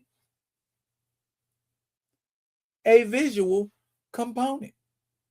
Because let's just be honest. Who does and who doesn't look like an immigrant? How do you determine what an immigrant looks like? Because it ain't like we walking around with stars on our chest saying, hey, I'm an immigrant. Right? So rather than be called onto the table about this, oh, we know what our government did. We just gonna change the motherfucking law. And we can do that now unconstitutionally. Congratulations. You are living in a police state, whether you knew it or not. How you feel about that? How you feel about living in a police state? How you feel after all of these years and looking at them other countries that live like this, that get treated like this, and say, I couldn't live in a country like that? Can you still live in a country? Can you still not live in a country like that? Bruh. And I keep telling everybody, oh, if I go to the other folks right now, oh, wait till they get nice and ramped up and get the courage to try to come into the hood with that bullshit. Okay? That's when martial law gonna happen. Because we ain't for that. If you try to come into my house, oh, you got reasonable cause to run up in my house whenever you feel like it. Get ready. That's all I can say. Get ready. If you running up in my house, oh, yeah. I got a daughter, I got a wife. Don't think I ain't gonna protect them with my life. That means you getting all I got and then some. So you can do it if you want to, Proud Boys.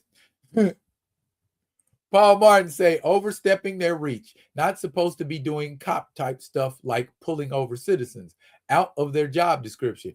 Oh, Paul, they ain't pulling people over. They cutting people off.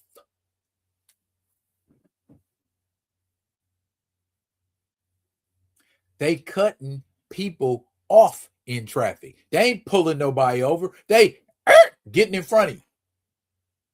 Seen them do it here, right up there on Muldoon. Got in front of a mud's car. Hop out with that police shit on. You ain't the police, bitch. You just wearing a vest that say police on it. Got masks. Why they wearing masks? See what I'm saying? This Gestapo 2026 is what it is. You could just do whatever you want to do to citizens and can't nobody do nothing about it because the man that's in the most powerful office of the country is back in their play. Whatever they want to, oh, you want to kill? Sign some shit. Oh, you just want to kick a door in and go up in somebody's house? Sign some shit. Oh, we're going to take this to the Supreme Court. Oh, are you? Wait a minute. I own most of them.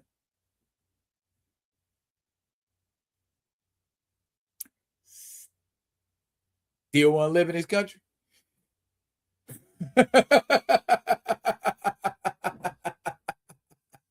See what I'm saying? Yeah, they knew it.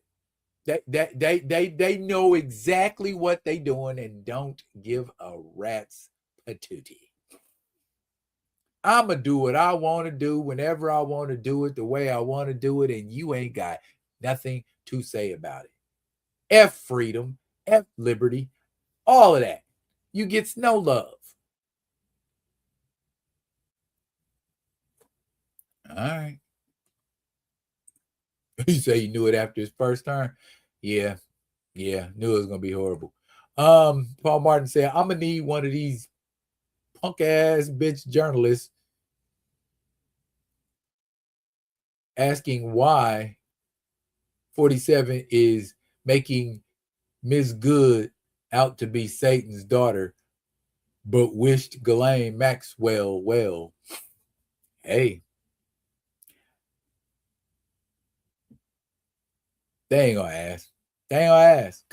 Cause Paul, we live in a country where if you say something against the folks in authority, they coming after you.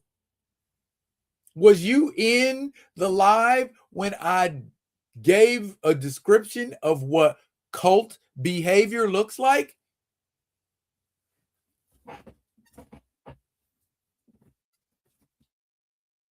That, what you seeing right now outside your door, it's fucking cult behavior. Ain't never wrong. Ain't never wrong. Never, ever. I don't care. I don't care what's going on. He's right. He's 100% right. And I 100% support him. Really? I don't know. Mario said, had it happen down here. Dude, they stopped, drew down on them, so they left. This ain't the place for it. Bruh, I'm telling you. Pull me over if you want to. You can pull me over if you want to. Not going well. At all. Not going well.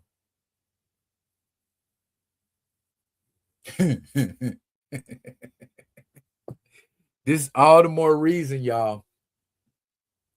This is all the more reason why we need to stick together. All of us, men, women, children, black, white, we need to stick together. What like we say, like CMB, we all we got. Unless, you know what I'm saying, everybody hit the lottery at the same time. And it puts you in a different tax bracket, so you ain't effed with as much. That's the only thing gonna happen. That's the only thing could happen. I mean, it's a dark premise to think about, but I don't want y'all to feel like me as a person that I'm stuck in fantasy world and on Earth 1985 and I'm not observing what goes on in my environment, what goes on around me. Trust me, I see it, I observe it daily, and I understand 100% what is transpiring in this country right now. I hope that y'all are aware of it and are taking the necessary precautions to do what needs to be done to preserve life, liberty, and the pursuit of happiness as it is described in the preamble. Because I like Schoolhouse Rock. Anyway, real quick, y'all watch this joint yet? And if you hate Game of Thrones, I understand. But listen to me when I say, first episode of that is out, and it actually ain't bad. We doing away with White Walkers. We doing away with giants. We doing away with dragons. Ain't none of that. It's just men, swords, and skills. Now, A Knight of the Seven Kingdoms is based on the story by George R.R. Martin, The Hedge Knight. It tells the story of Sir Duncan the Tall. Sir Duncan the Tall is a squire. He ain't a knight. His knight died, and he took his knight's sword and his everything and said, I'm Sir Duncan, and y'all gonna respect me. But he walk around, looking dusty like a bum. And this little bald head boy comes along named Egg, who really ain't Egg, but I don't want to reveal to you who he is before, if you decide to start watching this, insists on being his squire. And from what I've seen so far, he's a decent squire. He talks a lot, but he's a decent squire. It has all of the things that you enjoy about Game of Thrones. There's a lot of fighting. There's a lot of people getting beat up. There's naked women. There's naked men. There's naked men and women. There's just naked women. And then there's just naked men. Now, if that sort of thing bothers you, do what I do. Cover your eyes. Turn your head. Ask your lady to tell you when that shit's over. And then you can turn back around and start watching the show again. Honestly, there's not a whole bunch of that, but there are moments. Just so you know, there are moments. But you watched incest on the on the original Game of Thrones, so there's nothing that difficult to swallow, at least in this episode. And they're only one episode in. So if you got HBO Max, go jump on and catch this first episode. It is interesting. It's actually kind of funny too, because they have these flashbacks of when Duncan is a young squire and he's like, oh, my master told me this, and this, but he's lying. It's like his knight couldn't stand him, and he got smacked upside his head more than anything else. Just slapping him. He got slapped one time for flinching, right? Because he raised his hand at him and he did like that, and he was sitting next to a pole and he smacked him. He said, smack, smack. But young Duncan is resilient, as you can see, and he grew up into one huge fella. So Night of the Seven Kingdoms is decent. It's decent. It's about, I think the episode's like just a little under 45 minutes, but you know what you get with Game of Thrones. Sometimes it might be 45 minutes, sometimes it might be an hour and 2 minutes. You know, that's just how they go. But this first episode, I'm telling y'all, if it ain't enough to hook you, you probably ain't gonna get hooked by Night of the Seven Kingdoms. But check it out and tell me what you think about it. What my man say is 2026. These shows don't need sex and nudity. We can access that stuff elsewhere.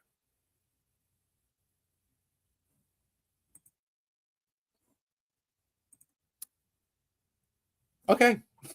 I'm gonna leave that one alone. Here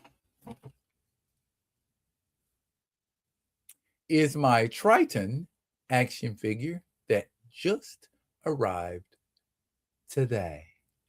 I am not getting the Inhumans line. I'm not paying those $60. No, not for Black Bolt and Triton. I'm not paying 60. Nah. I got Triton for $39.99.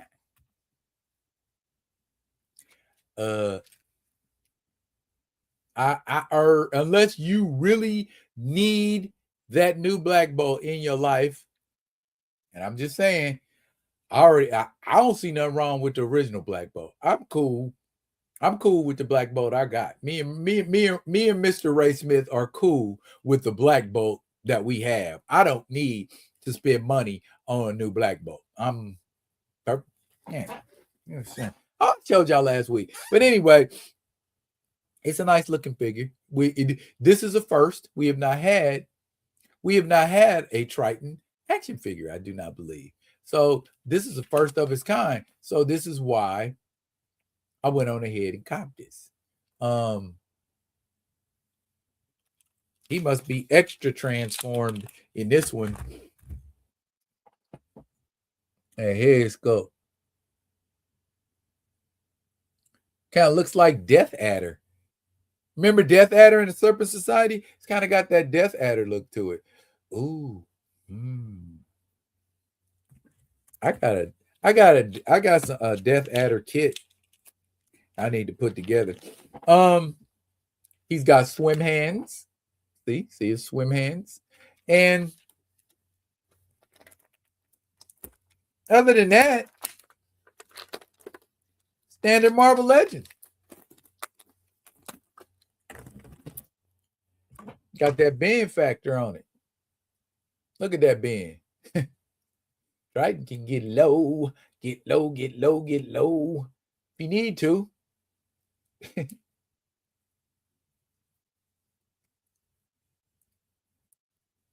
Triton can twerk.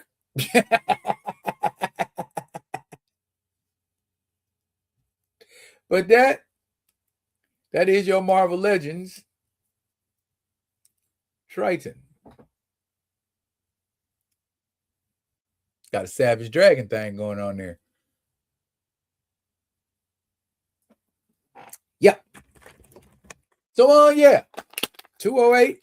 I was trying to keep it under, but I don't know. Maybe I got to talking too much. Yes, Kamal, I 100% agree. These figure prices are diabolical, are crazy. Yes, they are. Look here, y'all. Y'all make sure y'all pull up tomorrow night. We Friday vibing. Me and Theo B. Hope y'all pull up for it. We got some OG stuff. We got some surprises. We got some things going on. Just make sure y'all make y'all way over here. Same real time, same real channel. We're going to be doing what we're doing same way. All right.